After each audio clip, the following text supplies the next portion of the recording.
Here's an interesting phenomenon.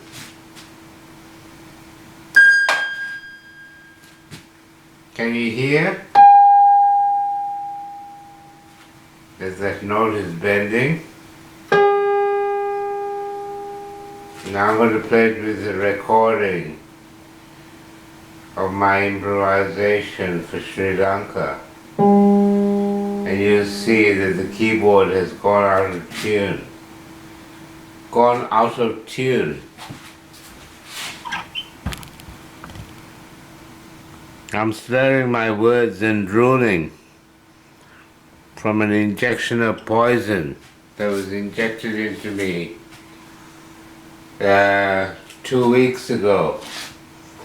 My clothes are all stained from saliva falling from my mouth. My trousers are stained. I'm slurring my words and I can't play the piano properly. Belgium is responsible. They're the ones who make the poison. And Belgium controls international banking through the SWIFT system. SWIFT codes, that's what all the Western banks use. And they control YouTube. When you load up a YouTube video, it goes to YouTube, youtu.be. BE is Belgium. They control the diamond trade. And their big exports are biological and chemical weapons. I have been injected with these chemical weapons, which is why I can't talk properly, and I'm drooling, and I've been sterilized. It makes people put on weight and get diabetes, and my toes are getting numb from a peripheral neuropathy. These drugs block an essential neurotransmitter called dopamine. Dopamine in the brain is involved in movement and emotions.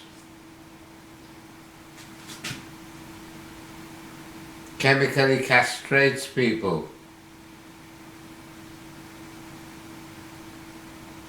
The cruelty of the Belgians is renowned from the time that they colonized Africa, Zaire, the Congo. They called it Belgian Congo, and it was taken as a personal possession of King Leopold. Called himself Leopold the Great. He was a nephew of Queen Victoria. Leopold of the Coburg family, the Coburg dynasty. And Leopold instituted a system of terror and slavery long after slavery had been abolished.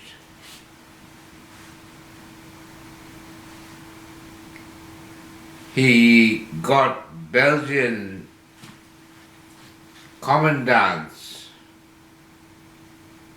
to oversee black Africans called sentinels who drove the villagers into the forests to collect wild rubber.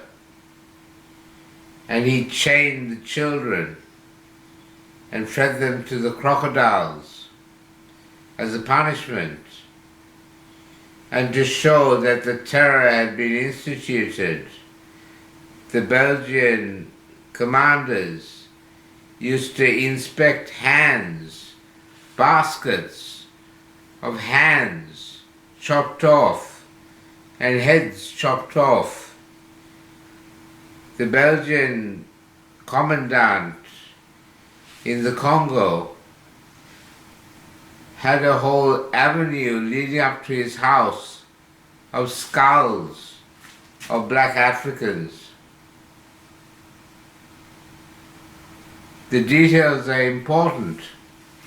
There are photographs that you can see on the internet of children and adults missing a hand, hacked off by the Belgians. This continued till 1909 or 1908, when Belgium, its atrocities became known through the British media. But the British media didn't say about the British atrocities. But I'll stick with Belgium. The head of the HIV.AIDS Institute is a Belgian Jewish diamond magnate by the name of Maurice Tempelsman.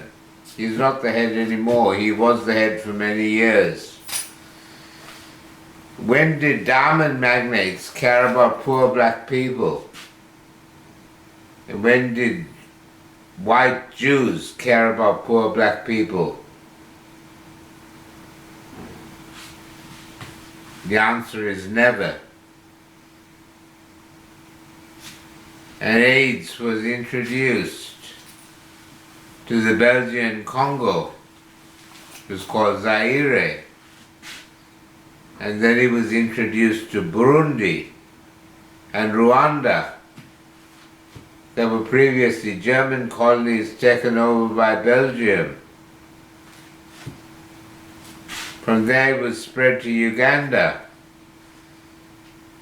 And after the fall of the white regime, it spread to South Africa, where most of the cases are now. The president of South Africa, Thabo Mbeki, was confused by Peter Duesberg's book that said that HIV didn't cause AIDS. HIV does cause AIDS.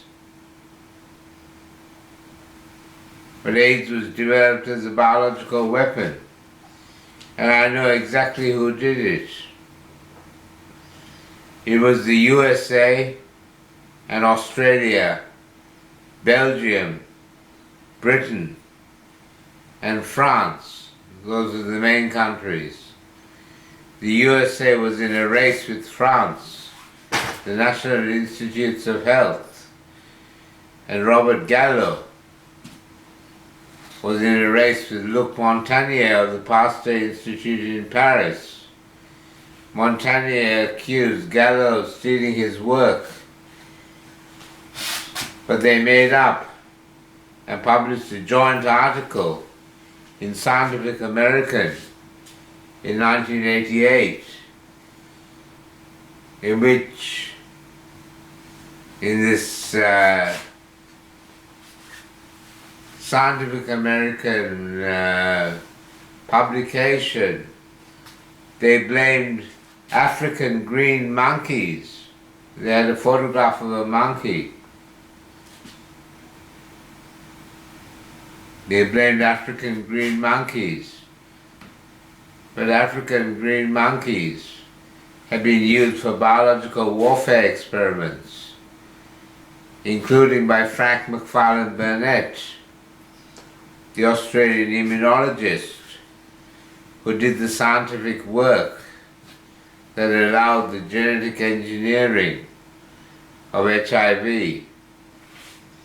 Frank McFarlane Burnett was a racist, a white supremacist during the White Australia policy. He was Australia's most celebrated scientist and won the Nobel Prize.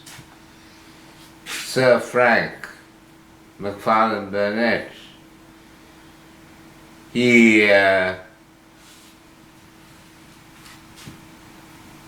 was asked by the Australian government to provide advice to the military on defense from a biological angle, and he recommended the use of biological weapons against Indonesia and Southeast Asia,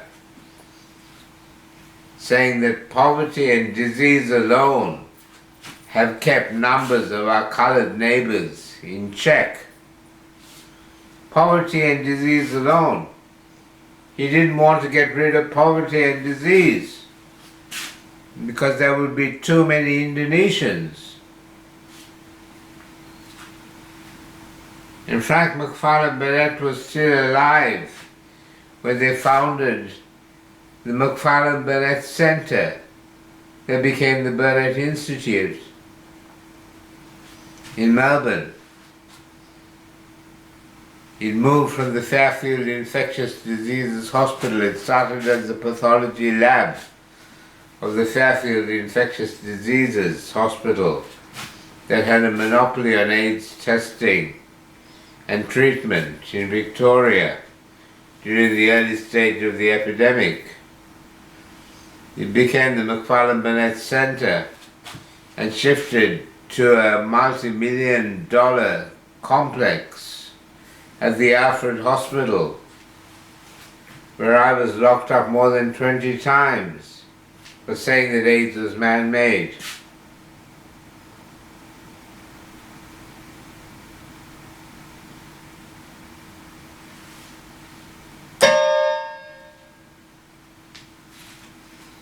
There's more evidence. Luc Montagnier was, as I said, in a race to develop HIV with Robert Gallo and the National Institutes of Health. And Robert Gallo was located in Bethesda, Maryland, where the NIH took over the Fort Detrick biological warfare headquarters and converted it to the Frederick Cancer Research Institute. And they were looking for viruses that caused cancer. Frank McFarlane Burnett was an expert in T cells and B cells, whose real name is lymphocytes, T lymphocytes and B lymphocytes. They're white cells that fight infections and cancer. So if you cause destruction of the lymphocytes, it causes cancer and immunosuppression.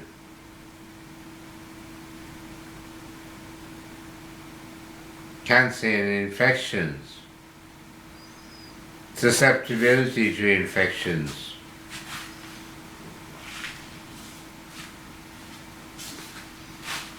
Frank McFarlane Burnett is honoured by the Australian government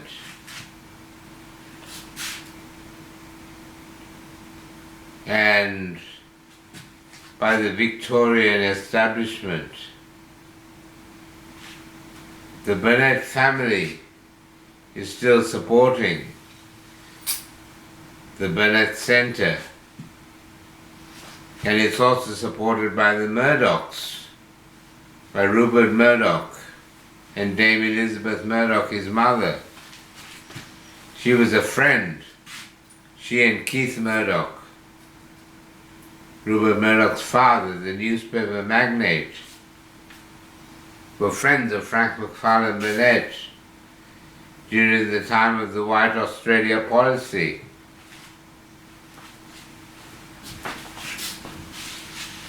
And Keith Murdoch bought the Adelaide Advertiser. He bought the Adelaide Advertiser before the Second World War. And they published an atlas that you can see in my song called The Stain. It's an atlas, it's a eugenics atlas, a school atlas that demonizes Aboriginal people, called them lubras. They have a photograph of an old Aboriginal woman saying the lubras become old and hideously ugly at the age of 30 in the bush. They have a photograph of a Zulu, and they say a fine specimen of a fighting warrior. They have a photograph of a half Indian, half Spanish from South America, and they say that his face shows subservient cunning. Subservient cunning. They have a photograph of the Todas of South India, saying they were a ferocious tribe, inferior tribe, to be contrasted with the superior Hindus of North India.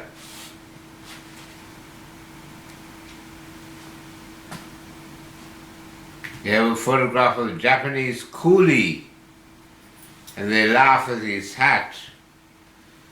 And then they have a photograph of two African girls showing just a little bit of their nipple.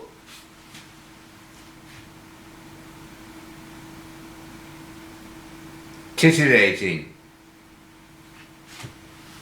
the schoolboys with African damsels and breasts. That's how Murdoch became successful. The Page 3 girls. He bought up newspapers in Fleet Street in England, and he instituted the Page 3 girl who flashed a bit of tit. That's how he sold his newspapers in the 1960s and 1970s. That's the basis of Murdoch's empire, the Page 3 girls.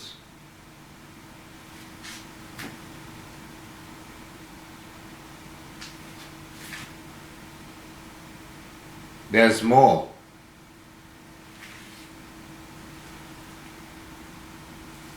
In 1969, a CIA operative by the name of Donald MacArthur approached the US Senate for funding to develop a refractory germ that caused collapse of the immune system, saying that if they didn't do it, the Russians would beat them to it. 1969. 1959, Charles Darwin's grandson, who was also called Charles Darwin, he was knighted, he was Sir Charles Darwin. He was a nuclear physicist. He gave a speech in the California Institute of Technology called Forecasting the Future, in which he predicted that by the year 2000 there would be 8 billion people on the planet, including 2 billion haves and 6 billion have-nots, which he said would be catastrophic for the haves, such as himself. So he urged that an urgent solution a tremendous solution. He used the word tremendous several times. More brutal than war. More brutal even than atomic war. This is what he said was needed to counter the threat of overpopulation. And he asked his audience to apply their minds to a solution, a tremendous solution, a brutal solution to the world's overpopulation. That was 1959. That was Charles Darwin's grandson. His name was Charles Galton Darwin, named after Charles Darwin's cousin, Francis Galton,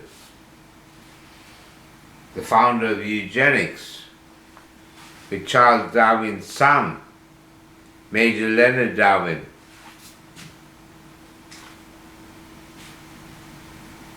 I became alerted to AIDS when I found out, or when I worked out, that the high-risk population groups, meaning homosexuals, drug users, and racial targets, these were the same targets as the Nazis. And the Nazis got their ideas from England. They were eugenics. It was the implementation of German-style eugenics, positive and negative eugenics, selective breeding. Eugenics was exported from England to America in the 1890s by Leonard Darwin and Francis Galton. Galton was invited to Harvard University. The University of Melbourne has several Francis Galton books, including his book called Hereditary Genius, in which he claimed that British families, such as his own, were naturally endowed with genius.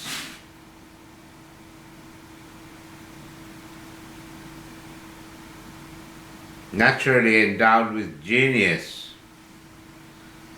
And the black races, the black Africans, were 2 grades less intelligent than the whites.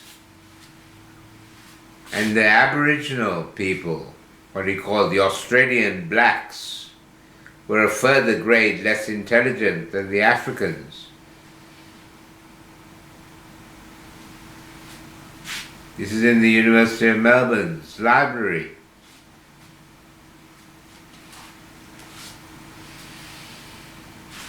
There's more. There's more evidence about AIDS and biological warfare by Belgium. At the beginning of the AIDS epidemic, the head of UN-AIDS was Jonathan Mann, M-A-N-N. Used to wear a bow tie. I think he was homosexual. He died in a plane crash on his way back to Switzerland for a World Health Organization meeting. And he was replaced by Peter Piot, P-I-O-T, who's Belgian microbiologist, who's credited with the discovery of Ebola virus. Now, Ebola virus is hemorrhagic fever, an African hemorrhagic fever,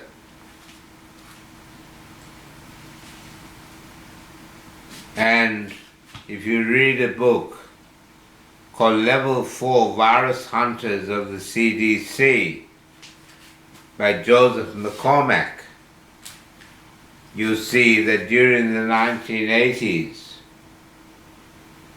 there was a great deal of interest in hemorrhagic fevers as biological weapons.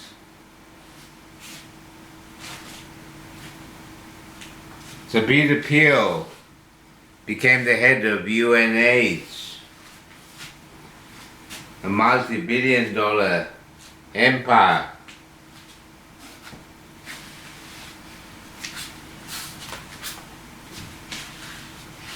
And as I said, the head of the AIDS Institute at Harvard was Morris Templesman, a Belgian Jewish diamond magnate, who was the longtime companion of Jackie Kennedy Onassis, the widow of JFK, who married Aristotle Onassis, the richest man in the world at one stage. He was a Greek shipping tycoon. She inherited his money when he died. Then she was diagnosed with cancer, and the executor of her will was Morris Templesman.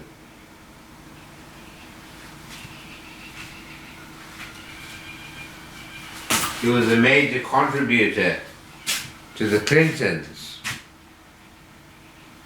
and the Democratic Party of the USA, Morris Templesman.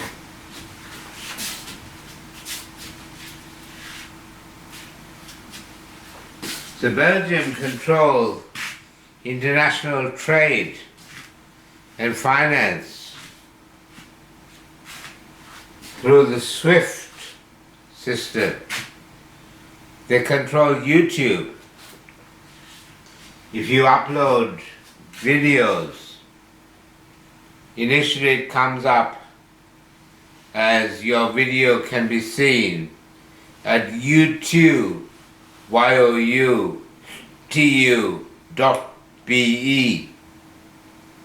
BE is Belgium. They control YouTube. They control global financial markets.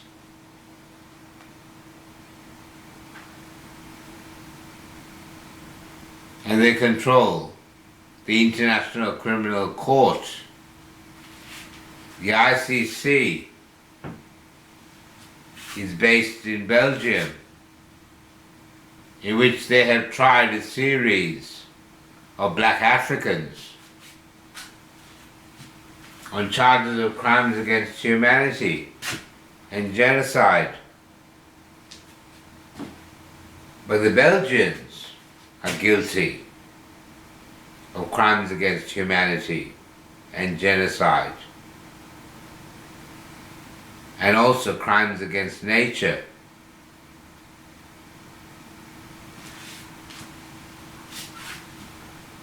So are the Australians, and so are the Americans, and so are the British, and so are the French.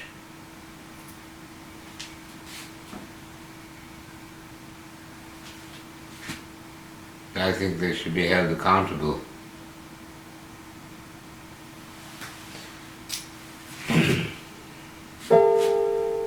Our play,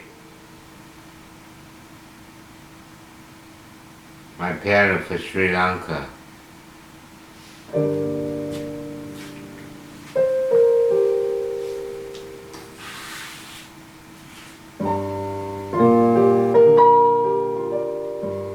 She's out of tune.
2000. And I continued working on it for the next year. And in 2001 I started working on it in 1997, writing these books and researching them. And this is the book that I finished in 2001.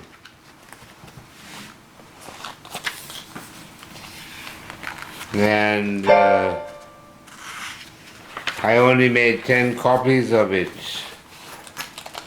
The electronic copy was stolen.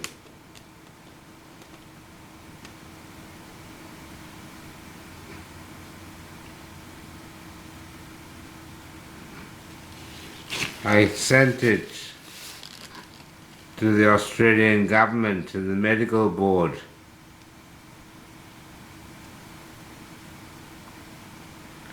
I received an acknowledgement from Simon Crean, the Labour leader. I gave an electronic copy personally to Bob Brown, the leader of the Greens, who's a doctor and a homosexual, but he never contacted me.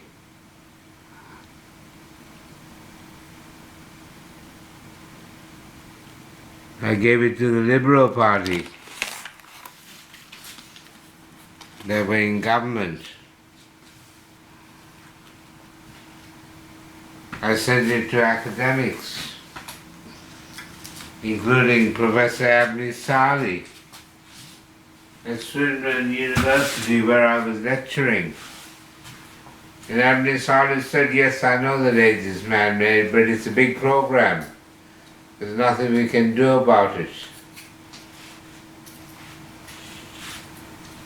But he was providing experimental treatments, herbal treatments, and vitamins for people with AIDS and cancer, rather than stopping the epidemic by addressing its real cause.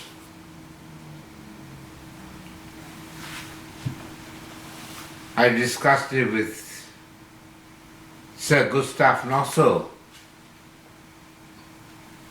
who took over from Frank McFarlane Burnett as the head of the Walter and Eliza Hall Institute, and oversaw the United Nations World Health Organization smallpox eradication program in Africa that is implicated in seeding the virus and spreading the virus in Africa in the 1970s and 1980s. Gustav Nossel said, when I said that I thought AIDS was developed by the Americans, he said, Dr. Senewiratne, this conversation is going beyond the realms of a normal scientific discussion. Well, I think biological warfare is very relevant, seeing as the Australian weapons inspector Richard Butler accused Saddam Hussein of having what they call weapons of mass destruction, and so did Peter Cosgrove, who's now Governor General of Australia. He was in charge of Australian troops invading Iraq.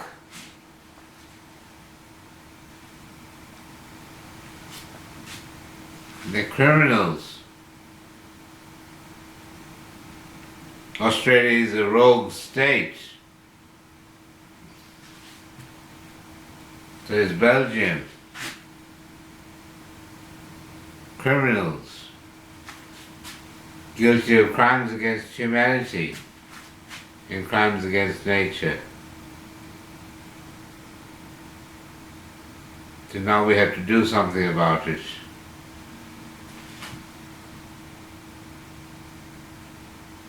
Thanks for watching The Hub.